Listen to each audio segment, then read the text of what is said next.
네, 안녕하세요. 자, 여러분들 이제 우리가 5월달, 6월달 이제 드디어 또 공부할 때가 왔는데요. 자, 일단 시간적으로는 여러분들이 이제 짧은 시간입니다. 이제 많지는 않죠. 그렇죠? 11월, 12월, 1월, 2월, 3월, 4월. 그래서 반 지났죠. 그럼 이제 5, 6, 7, 8, 90, 딱 6개월 남았습니다. 그러면 이제 그 6개월 동안 여러분들이 이제 공부할 내용들을 이제는 약간 업그레이드 좀 시켜서 이제 공부를 하셔야 되는데, 일단 내가 업그레이드를 시킬 수가 없다라고 한다면 기본적인 것만 잘 정리하시면 된다고 말씀드렸습니다. 자, 그럼 첫 시간에는 간단하게, 우리가 공법과 관련된 내용들, OT 형태로 잠깐 한번 설명 좀 하고 넘어가겠습니다. 자, 우리 이제 계속해서 항상 이야기합니다. 부동산 공법. 자, 부동산 공법이라는 것 자체는요, 말이 어렵다는 사실이죠. 그래서 한국어인데 외국어 같습니다. 자, 그러다 보니까 여러분들이 공부하시는데 문장을 읽을 줄 알아야 문제를 푸는데 문장이 뭔지를 모르니까 문제를 못 푼다고 말씀드렸습니다.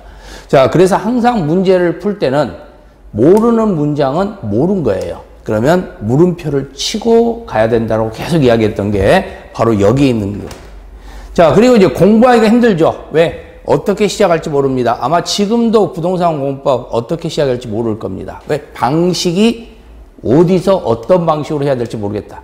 자, 그래서 여러분한테 드렸던 게 키포인트. 그래서 키포인트 문장에 있는 내용. 자, 내가 지금 뭘 공부해야 될지 모르겠다. 그럼 키포인트를 일단 펴놓고, 그럼 키포인트 문장에 1, 2, 3, 4, 5 이렇게 문장이 있을 거예요. 거기 1번에 나와 있는 문구, 내가 그게 이해가 됐으면 끝난 거예요. 자, 2번에 나와 있는 문구, 내가 이해가 됐으면 끝난 겁니다. 자, 그런데 3번에 나와 있는 문구, 이건 내가 잘 이해가 안 된다.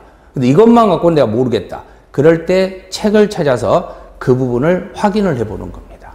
그래서 그 3번에 나온 문구를 왜 공법 선생님이 여기다 이걸 써놨을까? 분명히 이유가 있어서 써놨겠죠? 그 이유가 뭘까를 찾아내면은 이 문장이 여러분들이 소화가 됐다고 생각하시면 돼요. 그래서 어떻게 시작할지 모르겠다. 이제는 이제 알 수 있어야 됩니다. 키포인트를 중심적으로 하면 되는 겁니다.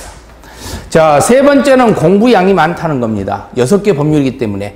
자, 이제는 6개 법률을 여러분들이 이제 다 배웠습니다. 그동안 계속해서 배웠기 때문에. 그러면 이 6개 법률에서 가장 특징이 뭔지, 그리고 공통점이 뭔지, 자, 이런 것들을 먼저 여러분들이 생각을 하셔야 되고, 그러면서 차이점의 근거를 찾아가야 된다고 말씀드렸습니다. 그래서 각각의 그 법률마다 왜 이 법이 탄생을 했는지는 알고 가야 된다 그랬죠. 그래서 이 6개 법률과 관련된 내용을 왜 이 법이 탄생했는가, 도시개발법이 탄생한 이유, 신도시법이다. 그럼 도시개발법 그러면 신도시가 생각나야 될 거고, 자, 도시 및 주거환경 정비법이다. 그럼 이건 재건축, 재개발이구나 하는 게 생각나야 된다는 겁니다. 그리고 문장을 봐야 된다는 거죠. 자, 그 다음에 네 번째 형태에서는요, 제발 꽈락만 넘게 해달라. 이렇게 이야기한다 있죠? 자, 근데 꽈락은 충분히 넘을 수 있습니다. 그러니까 여러분들이 기초적 지식만 갖고 있어도 꽈락은 넘어가요. 근데 아직 그것을 찾지 못하기 때문에 그래. 우리가 시험을 딱 보게 되면은 40개 문장에서 15개 안쪽의 문장들은 딱 보자마자 이거 답 3번, 답 2번, 답 1번 이렇게 찍을 수 있는 문제들을 출제를 합니다. 그렇기 때문에 보통 많게 되면 한 15개예요. 적으면은 한 12개, 13개입니다. 왜 그러냐면 16개를 맞아야 꽈락이 되거든. 넘어갈 거 아니에요. 그러니까 꽈락을 넘어가기 때문에 결국은 16개를 다 그런 문제로 내면 안 되니까 일단은 기본적으로 12세 문제를 아주 쉬운 문제를 넣어놓고, 그리고 나서 나머지 한 3개 정도는 그래도 공부를 했는가 이걸 확인해 보는 겁니다. 그래서 그 정도 공부를 안 했으면 꽈락이 되는 거죠. 그래서 꽈락이라는 것 자체는 아예 이 내용에 대해서 이 부동산 공법을 나는 전혀 몰라요. 그죠? 이게 꽈락이 되는 거예요. 근데 수업을 듣고 다니면서 저게 뭔 말인지 알고 그러면 다 꽈락은 넘어가게 돼 있습니다. 함정에 빠지지 말라는 겁니다. 그리고 당연히 어려운 문제, 한 10문제 정도는 어려운 문제를 낼 것이다. 근데 그 10문제는 안 풀어도 된다는 거죠. 그럼 30문제를 가지고 24개 맞히면 되는 거잖아. 그러니까 30문제에서 24개 맞는다고 생각해야지 40문제에서 24개 맞는다고 생각할 필요 없습니다. 10개는 안 풀어도 된다는 거. 그러니까 문제를 읽다 끝나는 거예요. 그죠? 그래서 문제 자체를 연애 편지 읽듯이 읽어가지고는 안 된다는 겁니다. 그냥 모르면 물음표, 그러면서 빨리빨리 넘어갈 줄 알아야 된다는 거죠. 자, 그래서 여러분들에게 해결 방식은 뭐였습니까? 할 수 있다 그랬죠. 왜? 학문이 아닌 기술로 푼다고 말씀드렸습니다. 그렇죠? 그래서 그 기술적 요인이 바로 키포인트를 가지고 계속해서 여러분들이 반복하는 방식입니다. 그러면 정답은 키포인트 안에 60%는 있다. 이 생각 갖고 가시면 돼요. 그래서 키포인트만 열심히 한다면 여러분들이 50점, 60점. 자, 쉽게 나오면은 60점까지 나오고 약간 난이도 어렵게 나온다 그러면 50점까지는 충분히 해결할 수가 있습니다. 키포인트만 가지고도. 그러니까 여러분들이 나중에 이제 7월 달에 정리하는 키워드를 공부할 때 그 키워드가 바로 이제 약간 난이도가 있다 하더라도 60점까지 갈 수 있게끔 하는 내용입니다. 자, 그래서 학문이 아닌 기술로 풀면 된다고 그랬고요. 자, 두 번째는 절대 쫄 필요 없다 그랬죠. 그죠? 그래서 용기 있는 자가 합격 점수를 만든다 그랬습니다. 그래서 내가 반만 맞출 줄 알면 된다. 반만 맞출 줄 알면 나머지는 안 나온 번호 2번이 적게 나왔다. 그럼 2번 내리 찍고 3번이 적게 나왔다. 3번 내리 찍으면 된다는 겁니다. 그래서 50%만 맞히면 된다는 거예요. 그래서 우리가 정답은 1, 2, 3, 4, 5 5개 중에 하나일 것이고 그리고 한 문항당 모두도 우리가 1번이 정답인 거, 2번이 정답인 거, 3번이 정답인 거 이게 기본적으로는 8개 문항이 있어요. 그러면 8개 문항 중에서 많게는 10개, 적게는 한 6개일 겁니다. 그러니까 내가 지금 2번이 정확히 아는 게 2개밖에 안 나왔다. 그런데 그럼 내가 아는 게 2개밖에 없다면 숨어있는 것은 모두도 4개에서 6개가 더 숨어있다는 거죠. 그러면 결국은 2번만 내리 찍어도 적게는 4개, 많게는 6개까지도 맞힐 수 있다는 겁니다. 그러니까 용기가 있어야 돼요. 그만큼. 50개는 맞힐 자신이 있으면 충분히 용기는 생길 수 있다는 겁니다. 그래서 공법은 절대 어려운 과목 아니에요. 그렇죠? 공법 자체는 어렵다고 볼 수 있어요. 하지만 여러분들이 시험을 보는 지금 시험을 보고 있는 이 부동산 공법은 절대 어려운 과목이 아닙니다. 60점 충분히 맞출 수 있는 과목이라는 사실입니다. 그러니까 항상 자신감 갖고 가시면은 충분히 할 수 있다.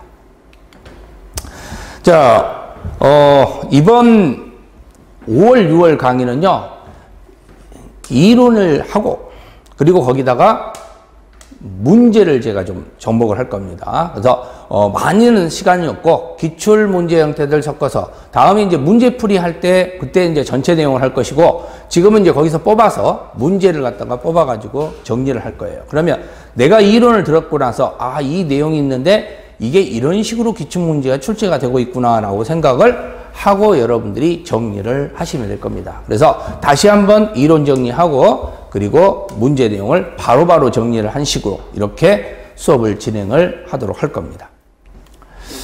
자, 우리 부동산 공법은 법률이 총 6가지가 있습니다. 제가 여러분들 잘 알다시피 국토의 계획 및 이용에 관한 법률입니다. 대한민국 국토는 어떻게 이용할 것인가? 그러려면 계획을 세워서 이용해라고 그랬죠? 그래서 국토의 계획 및 이용에 관한 법률이 있었고요. 자, 그리고 건축법입니다.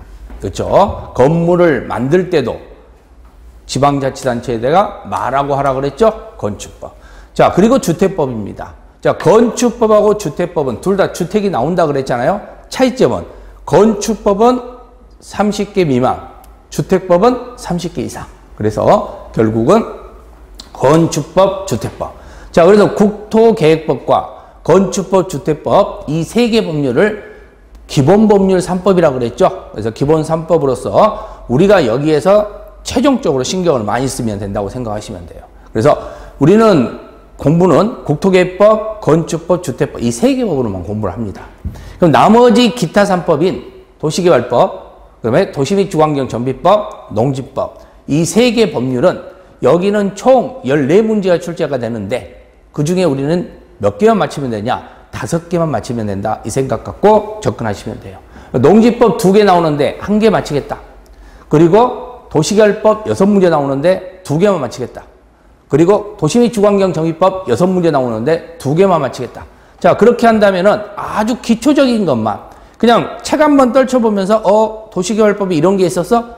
도시및 주거환경정비법이 이런 게 있었어? 농지법이 이런 게 있었어? 하는 것만 알아도 맞힐 수 있는 문제. 총 6문제, 아니 5문제, 많게는 6문제예요. 그래서 5문제에서 6문제 사이만 여러분이 맞춰준다면 충분히 성공한 겁니다. 그래서 여기에서 5문제, 6문제 맞춰줌으로 인해서 나머지 시험에서는 여기에 우리가 말하는 기본법에서 무려 18개, 19개를 맞출 수 있게끔 가면은 된다는 겁니다. 그래서 여러분들이 오히려 국토개미 이용에 관한 법입니다. 투자를 많이 해서 국토개미 이용에 관한 법률이 바로 여러분들이 8개까지 맞출 수 있게끔 접근을 하셔야 된다는 거. 이것도 여러분들이 공부를 계속 하면서 정리를 하셔야 될 겁니다.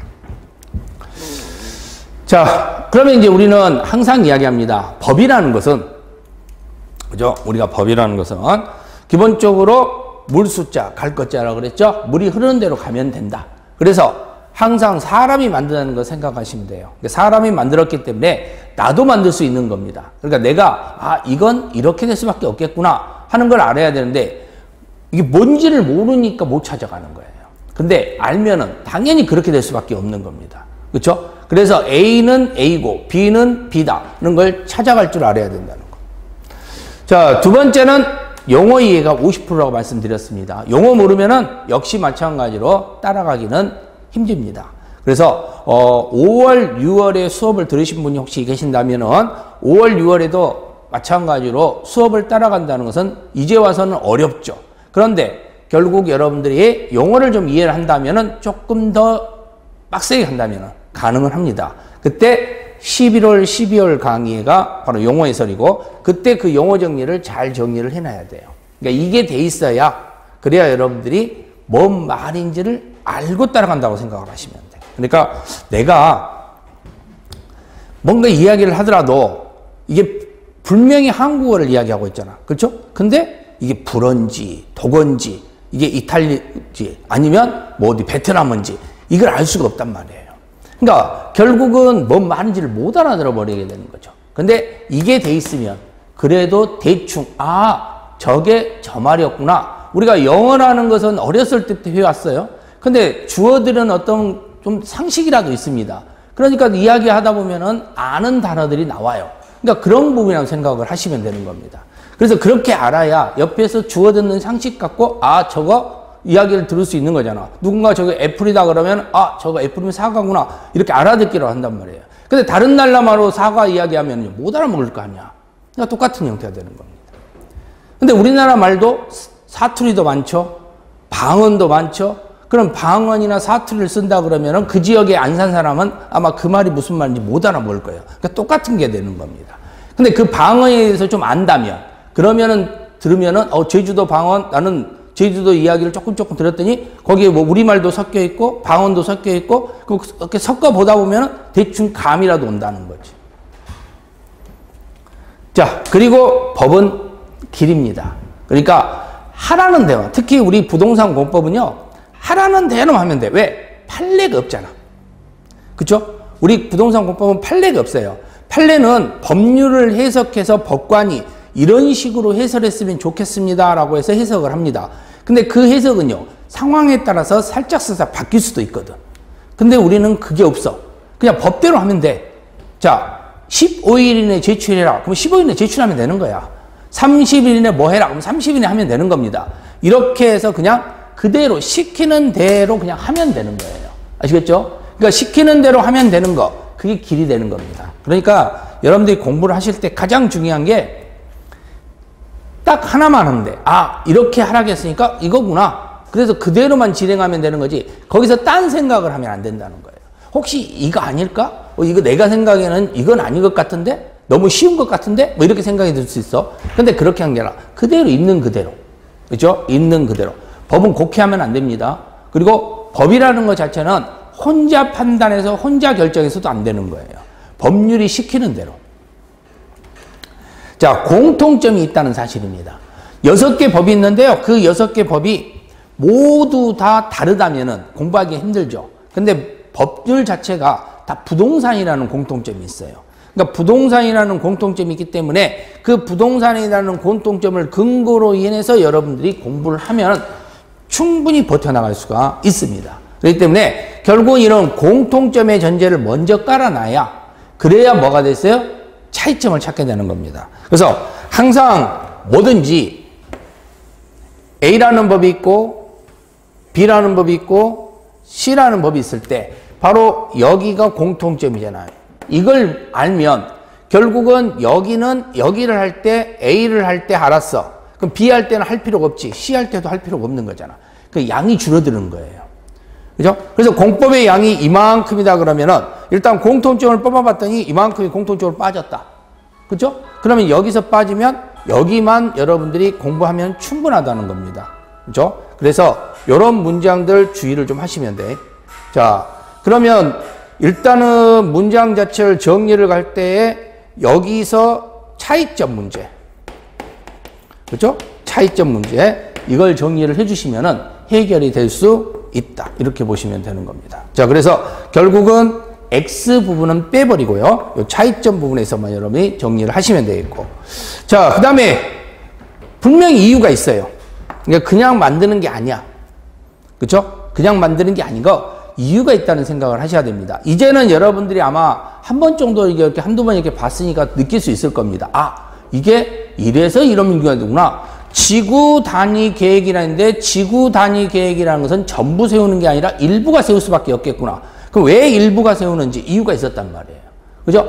모든 것은 특산품 계획이니까 특산품이 없는 지역은 지구 단위 계획을 세울 수 없다. 이렇게 제가 말씀드렸죠? 그러면 특산품이 있는 지역만 지구 단위 계획을 세우겠구나. 이런 것을 생각한다면 일부밖에 없겠구나 하는 것들을 판단할 수가 있다는 겁니다. 그런 게 다 이유예요.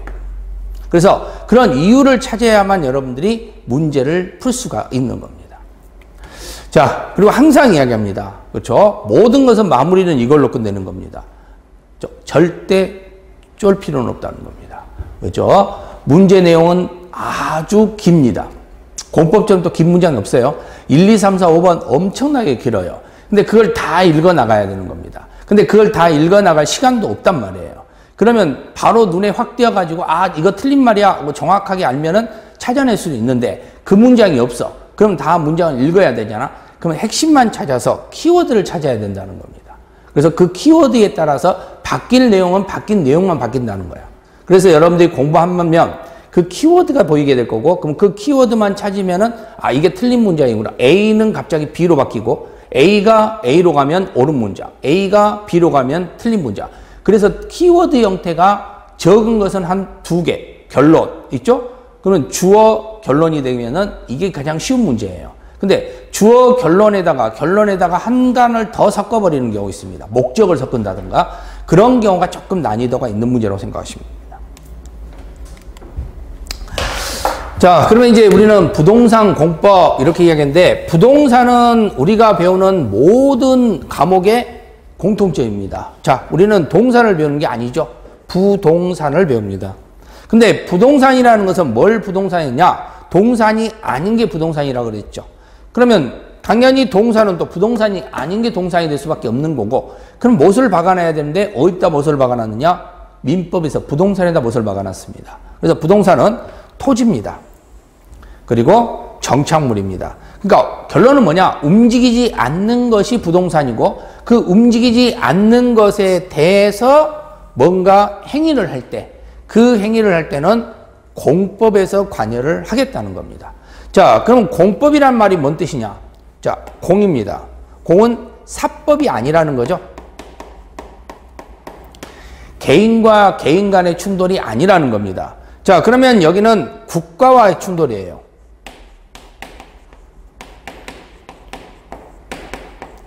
자, 근데 법이라는 것 자체는 분쟁을 해결해 주는 겁니다. 그러면 국가의 충돌의 분쟁을 해결해 주겠다는 겁니다. 누가? 법이. 그럼 민간인과 국가가 싸워. 그럴 때 법이 나서서 분쟁을 해결해 주는 거예요. 자, 근데 여기서 문장이 하나 있죠. 이 법을 누가 만들었냐는 거야. 국가가 만든 거죠. 그러면 당연히 누구 입장에서 법이 해결되겠어요? 국가 입장에서 법이 해결되는 겁니다. 그럼 국가 입장에서 법이 해결되니까 당연히 공법적 입장에서는 두 가지 근거를 잡을 거예요. 명령을 할 겁니다. 이렇게 해라고. 그러면 그렇게 하면 분쟁이 해결되는 거예요. 또 하지 말라고. 안 하면 분쟁이 해결되는 겁니다. 그죠? 그러니까 뭐뭐 하지 말아라. 그러면 안 하면 돼요. 뭐뭐 해라. 그러면 하면 되는 겁니다. 그게 분쟁을 해결하는 방식이야. 자, 우리가 사법적 논리, 민법은 그렇지 않아요. 민법은 둘이서 뭔가를 해결해야 되는 문제가 생겨. 그러면 A와 B가 둘 다 해결할 수밖에 없는 건데, 그런데 공법적 논리는 국가가 해결하는 게 아니야. 바로 반대편인 민간인이 실행에 따랐으면 되는 거야. 따르면. 그래서 항상 우리는 나는 국가다라고 생각하고 공부를 해야 된다 그랬잖아요. 그죠? 그래야 억울함이 안 생긴다 그랬지. 그래서 나는 국가다 이렇게 생각하시고 여러분들이 공부를 하게 되면 된다.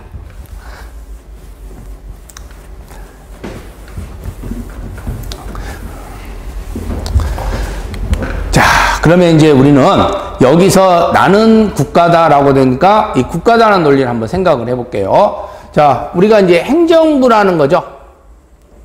이 행정부에. 자, 지금부터 이제 여러분들이 이 내용을 정확하게 또 잡아야 돼요. 계속 못 잡으면 계속 헤맵니다. 그래서 이 내용 이제 이번에 다시 확실하게 잡고 가겠다라고 생각을 하셔야 된다는 거. 자, 행정부 정리 한번 해볼게요. 자, 우리는 장관이라는 사람이 있습니다. 이게 중앙기관이라고 그랬죠? 그리고 특별시장, 광역시장, 특별자치시장, 특별자치도지사, 도지사. 자, 이 사람을 지방기관이라고 그랬습니다. 그러면 이렇게 중앙기관이 있고 지방기관이 있어요. 그러면 이 중앙 아래에 바로 이 5개의 부분에 큰 조직이 있고, 그죠? 그 조직 밑에 가면 4개죠. 4개의 작은 조직이 있는데 이게 원래는 하나라고 보시면 되지. 구청장. 그리고 시장과 군수. 이게 이제 작은 조직인데, 자, 일단은 중앙 밑에 지방이 있는데 그러면 여기는 하부 조직이에요. 하부 조직인데 문제는 상하 관계는 아니라는 겁니다. 그러니까 명령을 하는 관계는 아니고요. 단지 이 중앙 조직은 지방 조직을 감시하는 역할을 한다고 생각하시면 돼요. 그러니까 지방자치단체다 보니까 감시하는 역할을 한다. 그래서 모든 경우에서는 여기에서 큰 조직을 감시하는 곳이 중앙이다. 이렇게 보시면 되겠죠. 자, 그러면 이 중앙 조직의 장관은 어떤 장관이 있냐? 자, 이렇게 있다 그랬습니다. 자, 우리가 배우는 장관은 총 6개의 장관이고요. 이 6개의 장관을 주축으로 여러분들이 공부하시면 되는데, 자, 가장 많이 나오는 장관, 바로 부동산 장관이죠. 그죠? 부동산 장관, 국토교통부 장관입니다. 이게 부동산 장관이에요. 그 다음에 바다와 관련되어 있는 장관이 있어요. 바다. 이를 누구라 한다? 해양수산부 장관이라고 합니다. 그죠? 해양수산부 장관. 그래서 수산과 관련돼서, 바다와 관련돼서는 해양수산부 장관이 나온다 있죠? 자, 국방부 장관이 나오는데, 국방부 장관은 우리가 땅을 건들다 보면은 국방과 군사, 안보와 관련된 것을 건들 수밖에 없어. 그래서 바로 이 국방부 장관이 나온다고 생각하시면 돼요. 자, 당연하겠죠. 땅을 건들다 보면은 환경을 망칠 수 있겠죠. 나무를 잘라버리고. 그러니까 당연히 환경부 장관이 간섭을 할 수밖에 없다는 겁니다. 그래서 환경부 장관도 나옵니다. 자, 그 다음에 농지를 건듭니다. 농지를 건들기 때문에 농지와 관련된 것에서 또 간섭을 할 사람이 나와야 되겠죠. 그게 농림축산식품부 장관이에요. 그러니까 모든 경우가 이 사람이 어떤 행위를 하니까 이들이 옆에서 간섭을 하게 된다고 생각을 하시면 돼요. 그래서 우리는 주축은 얘야. 부동산 장관. 얘가 뭔 일을 해? 그때마다 이런 사람들이 간섭을 할 수밖에 없는 겁니다. 그러면서 각각의 특징에서 이 사람들이 나온다고 생각하시면 돼요. 그리고 마지막에 행정 나와 있는데, 우리가 아까 말씀드린 것처럼 큰 조직을 감시하는 기관이 있다고 그랬죠. 그 감시하는 기관이 장관인데, 지방자치단체가 하는 일을 감시하는 기관이 있습니다. 그러면 지방자치단체 자체 행정에 대해서 감시하는 기관이 있고, 그 행정에 대해서 감시하는 기관이 바로 행정안전부 장관이다. 이렇게 보시면 됩니다. 자, 그러면 우리는 이 중앙조직에 돈을 관리하는 장관이 있어요. 돈. 그게 바로 기획재정부인데,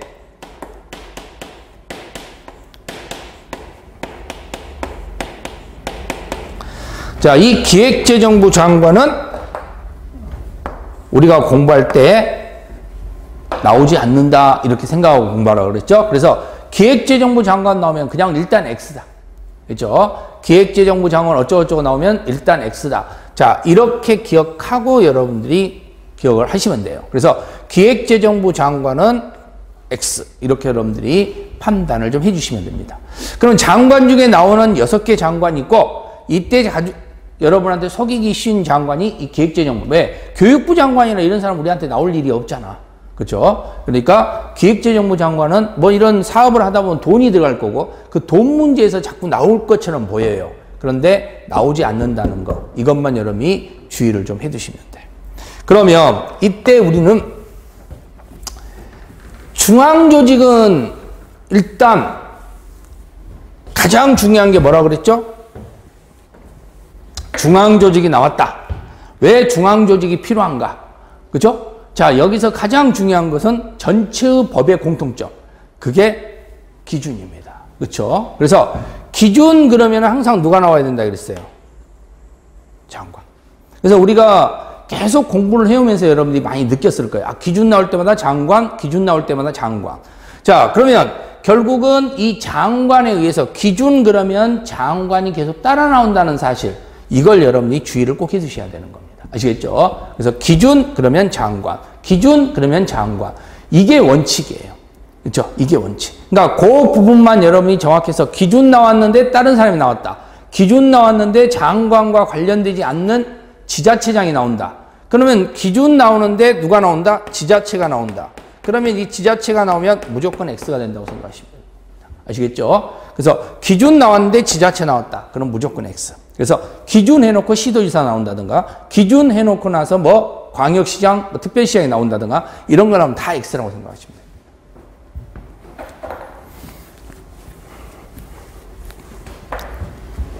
그래서 기준 그러면은 장관과 관련됐다는 거 그것만 주의하시면 되겠고.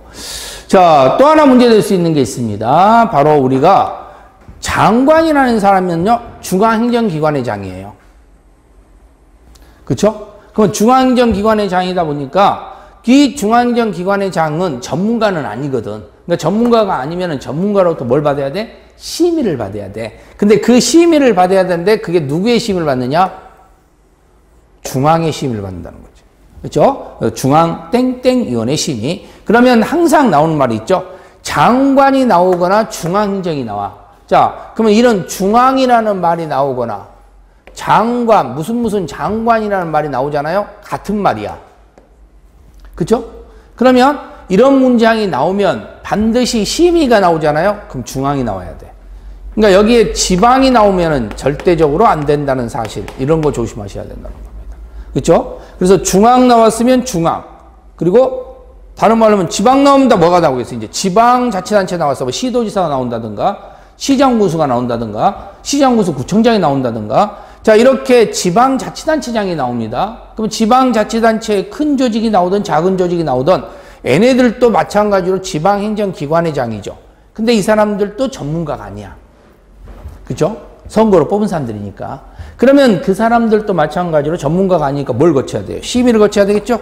그럼 전문가의 심의를 거쳐야 되는데 그 전문가는 또 어디다 두느냐? 지방에다 둡니다.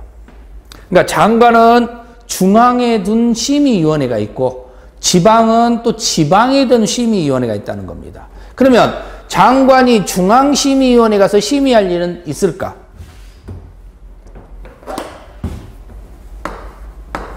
절대적으로 없다는 겁니다. 아시겠죠? 그래서 우리가 장관이 중앙이다라는 것은 기본적으로 대충 감 잡아요.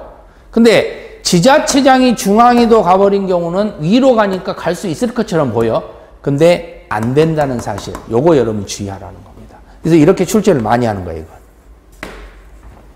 지자체장 해놓고 중앙심의위원 이렇게 나온단 말이야. 그러니까 중앙심의 나오면은 지자체 나오면 무조건 X가 된다. 그러니까 지자체장은 중앙으로는 절대 갈 수 없다는 사실. 그걸 여러분들이 중요하게 판단하셔야 됩니다. 그래서 지방은 지방끼리만 논다. 중앙은 중앙끼리 논다는 거. 그걸 여러분들이 반드시 주의를 하셔야 돼. 단 협의는 그죠? 협의는 지방이 중앙과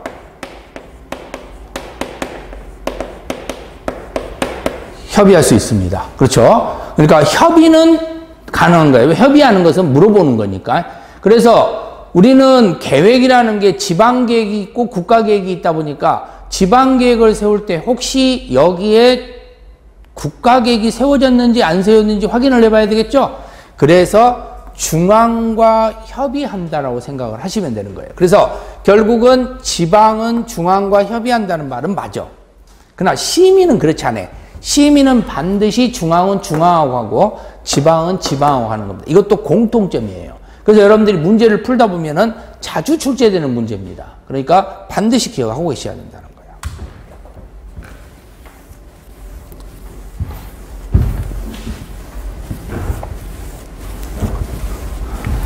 자, 그럼 이제 지방조직 한번 간단하게 볼게요. 지방조직은 시도지사라고 이야기를 합니다. 자, 근데 이건 이제 우리가 약속을 한다고 그랬죠? 시도는 큰 조직을 이야기합니다. 특별시, 광역시, 특별자치시, 특별자치도, 도. 그렇죠? 그래서 이들을 시라고 불러요. 그러니까 예도시라고 불러. 그래서 제주특별자치도도 그냥 시라고 부르는 겁니다, 우리가. 그러면 도는 뭐만 도라고 하냐? 그냥 일반 도. 경기도, 충청남도, 경상남도, 전라남도 이런 식으로 일반 도만 도라고 부릅니다. 그렇죠? 자, 그래서 시도지사.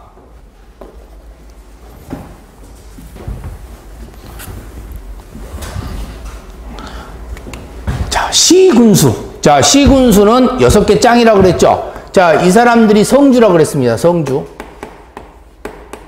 성의 주인. 그렇죠? 성의 주인. 자, 이 성주인데 이 성주가 바로 특별시, 광역시, 특별자치시, 특별자치도. 얘는 시라 그랬잖아. 그 다음에 도는 도야. 이렇게 가면 시도인데 도 밑에 보면 시장이 있고 군수가 있어. 그렇죠? 그러면 경기도 아래에는 시장이 있고 군수가 있죠. 그러면 충청남도 아래도 시장이 있고 군수가 있죠.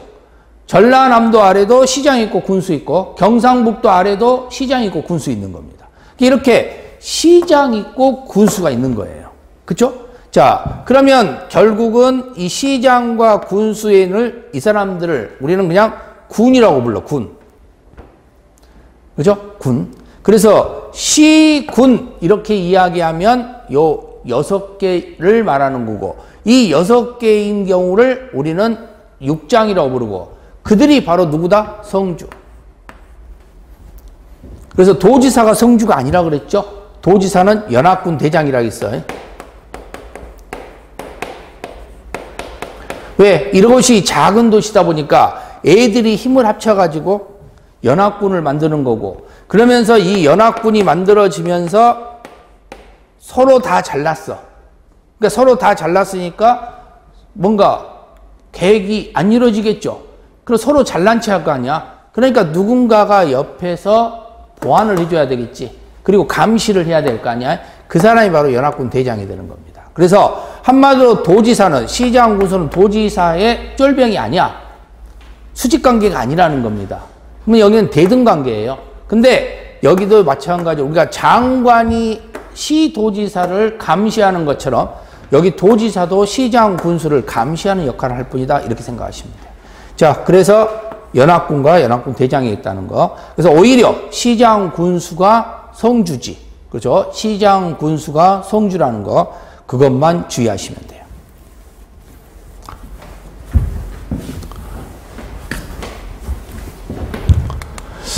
자, 그 다음에 이제 시군구청장이에요. 시군구청장. 자, 여기는 시장, 군수, 구청장인데, 자, 특별시나 광역시 아래는 구청장이 있습니다. 이게 자치구청장이라는 게 우리가 뭐예요? 선거로 뽑는 거죠. 그죠? 자치구청장인데, 근데 우리는 이 광역시라는 걸 보면은 광역. 자, 광역 그러면은 항상 알아야 될 게 몇 개 이상? 2개 이상의 지역을 광역이라고 그러죠? 그러면 광역시장은 말 그대로 2개 이상 지역의 시장을 말하는 거예요. 그럼 말이 안 되잖아. 2개 이상 지역의 시장이 광역시장? 근데 광역시장은 그냥 광역시 시장인데? 그럼 보니까 두 개의 지역을 합한 거라는 거지. A 지역과 B 지역이 있는데 B 지역을 뭐 한 거예요? 포함시켜버린 거죠. 그러면 B 지역이 군이 있고 A 지역이 C였는데 큰 C에 작은 군을 포함시키면서 A 플러스 B를 합쳐서 우리는 뭐라고 불러버려요? 광역시라고 불렀던 겁니다. 그렇죠? 자, 그래서 결국은 광역시는 밑에가 B라는 군이 있는데 여기를 포함시키면서 자치군수가 돼버린 거죠. 즉 자치구청장이나 똑같은 거지. 그죠? 그래서 그대로 뭐 인천광역시에 우리가 모든 건 뭐 구가 돼 있을 거야. 뭐 연수군이 뭐 이렇게 인천광역시에 구가 쭉 나와 있을 거야. 근데 거기에 옹진구가 아니라 옹진군이라는 곳이 있어요. 그 옹진군은 B였고 인천시는 A였고 그래서 인천시 안에 옹진군을 포함시키면서 인천광역시가 됐다 이렇게 생각하시면 되는 겁니다. 그래서 결국은 광역 나오면은 2개 이상의 지역 요걸 여러분들이 반드시 기억하고 있으면 된다는 거. 이런 부분들이 바로 용어 정리에서 돼 있어야 돼요. 그래야 여러분들이 빨리빨리 이제 정리가 될 수가 있겠죠. 자, 근데 세종이나 제주는 특별자치시와 특별자치도가 있는데 여기 밑에는 없어요. 그죠? 여기 밑에는 없어. 그러니까 얘도 C고 얘도 C라고 그랬잖아. 그러니까 C는 그대로 놔두는 거지. 근데 얘네들은 구라고 불러 그냥. 자, 근데 도 밑에는요. 시장 군수가 있다 했잖아요. 그죠? 도 밑에는 시장 군수. 애들은 뭐라고 불렀어요? 군이라고 불렀잖아. 그럼 아까 우리는 여기가 시군까지 공부했지. 그죠? 시군. 근데 여기도 시고 여기도 시잖아. 근데 여기가 구가 새로 생겼잖아. 그래서 시군 구. 그래서 시군구청장이 되는 겁니다. 그래서 앞으로 우리가 시군구청장하고 부르면은 얘네들 이렇게 하는 거예요. 그렇죠? 자, 그래서 시군구 이렇게 여러분들이 기억을 하시면 되겠죠. 자, 그러면은 이제 어디서 구가 나오는지 알았죠? 그래서 여기는 특별시와 광역시에서만 구가 나옵니다. 다른 데서는 구가 나올 수 없다. 자, 그러면 이제 우리가 조직은 크게 큰 조직인 5개가 있었고요. 그죠? 이들을 시도라 그랬죠. 큰 조직인 5개 조직이 있었고, 작은 조직으로서 결국은 이렇게 시군구라는 것이 전제돼서 만들어졌습니다. 근데 가만히 보면은 큰 조직이든 작은 조직이든 바로 이 세종특별자치시나 제주특별자치도는 밑에가 없다. 그러면 시라는 말이 나올 때는 항상 얘네들은 계속 나온다고 생각하시면 되겠지. 빠짐없이. 시군구 할 때도 애들은 나오고, 시도 할 때도 애들은 나오고, 시군 할 때도 애들은 나오고, 다 나온다는 겁니다. 그래서 결국은 이렇게 해서 여러분들이 조직 자체를 정리를 해 두시면 돼요. 자, 그러면 마찬가지로 키포인트 보겠습니다. 자, 장관은 뭐라 그랬어요? 중앙행정기관장이다. 그렇죠? 자, 특별시장, 광역시, 특별자치시, 특별자치도, 도는 지방행정기관이에요. 근데 지방행정기관은 특별자치시에는 특별자치구가 있고, 광역시에는 자치구에다가 자치군도 있습니다. 자치군이 있다는 소리는 여기 광역이기 때문에 그 말 나오는 거고, 그 다음에 특별자치시와 특별자치도는 밑에가 없어요. 근데 도지사 밑에는 시장과 군수가 있습니다. 그렇죠? 근데 중요한 것은 여기에 있는 요 군하고 여기에는 요 자치군하고 다르다는 사실이지. 그죠? 그러면 이 자치군수하고 이 군수의 큰 차이점이 뭐냐? 여기 있는 자치군수는 성주가 아니야. 왜? 나라를 뺏겼으니까.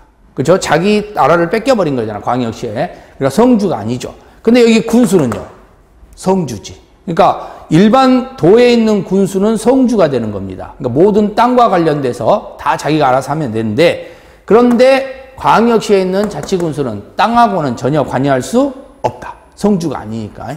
그 차이점. 자, 그 다음에 세 번째, 네 번째, 다섯 번째. 자, 기준은 오직 누가 세워요? 장관. 요거. 기준은 무조건 장관입니다. 요거. 아시겠죠? 그러니까 기준은 무조건 장관이니까 여기서 중요한 거 기준 해놓고 지방자치단체가 나오면 무조건 안 된다는 거. 그것만 주의하시면 돼요. 알겠죠? 그걸로 속이니까 기준 써놓고 지방자치단체 이런 말 나오면 안 된다는 거. 그 다음에 중앙은 장관입니다. 그렇죠? 중앙 그러면 우린 장관이에요. 그러면 중앙은 장관이고 장관은 누구와 협의한다? 중앙과 협의합니다. 아시겠죠? 중앙과 협의합니다. 그리고 중앙과 뭐 한다 했어요? 심의하는 거예요. 그래서 중앙은 중앙과 협의하고 심의하는 거고요. 그럼 지방은요? 당연히 지방과 협의하고 심의하는 겁니다. 그렇죠? 자, 근데 이제 예외가 존재해. 그 예외가 존재한다는 것이 바로 지방이야. 지방은 누구하고도 협의할 수 있다? 중앙과도 협의할 수 있다. 이게 예외야. 그러면 예외가 안 되는 건 뭔 예외가 안 되는 거예요? 심의는 예외 안 돼.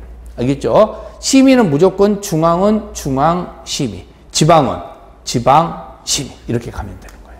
자, 이렇게 해서 행정기관이 정리가 됐습니다. 그러면 이제 우리가 이렇게 행정기관이 정리가 되면 그 다음부터 이제 일단은 내용 자체로 들어가면 되니까 어려움은 없겠죠. 자, 이렇게 해서 우리는 이제 행정기관 정리했고요. 잠시 쉬었다가 이제 우리가 드디어 교재에서 또 국토의 계획 및 이용에 관한 법률에서 용어 정리 내용을 가지고 한번 정리를 해보도록 하겠습니다. 잠깐 쉬었다 볼게요.